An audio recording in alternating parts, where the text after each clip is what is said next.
સુરત શહેરમાંથી વધુ એક બોગસ ડોક્ટર ઝડપાયો હોવાનું સામે આવ્યું છે. તો શહેરના કાપોદ્રા પોલીસે એક બોગસ ડોક્ટરની ધરપકડ કરી છે. કાપોદ્રાના વલ્લભનગરમાં આ બોગસ ડોક્ટર ક્લિનિક ચલાવતો હતો, જેની બાતમી મળી આવતા કાપોદ્રા પોલીસે દવાખાને જઈ તપાસ કરતા ડોક્ટર બોગસ હોવાનું જાણવા મળી આવતા પોલીસે એકેસી નામના બોગસ ડોક્ટરની ધરપકડ કરી કાયદેસરની કાર્યવાહી હાથ ધરી હતી. ત્યારે આ બોગસ ડોક્ટરની વર્ષ 2008માં પણ ધરપકડ થઈ હોવાનું જાણવા મળી આવ્યું છે. ત્યારે કાપોદ્રા પોલીસે ક્લિનિક પર લઈ જઈ ડોક્ટરનો વરઘોડો કાઢ્યો હતો. તો શહેરના પાંડેસરા બાદ હવે કાપોદ્રા પોલીસે બોગસ ડોક્ટરની ધરપકડ કરતા શહેર આરોગ્ય વિભાગની સૌથી મોટી બેદરકારી જોવા મળી રહી છે. ત્યારે કાપોદ્રા વિસ્તારમાંથી ઝડપાયેલ બોગસ ડોક્ટર અખિલેશ સિંહ, જે વલ્લભનગર ખાતે ક્લિનિક ચલાવતો હતો, તેની પાસે ડોક્ટરની કોઈ પણ પ્રકારની MBBS સર્ટિફિકેટ પણ ન હોવાનું પોલીસ તપાસમાં સામે આવ્યું છે. તે નોર્મલ જે દવા આપવામાં આવે છે તે જ પ્રકારની દવા સારવાર માટે આવનાર દર્દીઓને આપતો હોવાનું આરોપીએ જણાવ્યું હતું. ત્યારે હાલ આ સમગ્ર મામલે કાપોદ્રા પોલીસે આરોપીને તેના ક્લિનિકની ઉપર લાવી તેનું પંચનામું કરી કાયદેસરની કાર્યવાહી હાથ ધરી છે.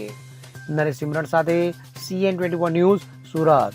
હવે જુઓ દેશ દુનિયાની તમામ ખબરો તમારી આંગળીના ટેરવે. ઉઠાવો મોબાઈલ અને Google Play Store પરથી ડાઉનલોડ કરો અમારી CN24 ન્યૂઝ મોબાઈલ એપ.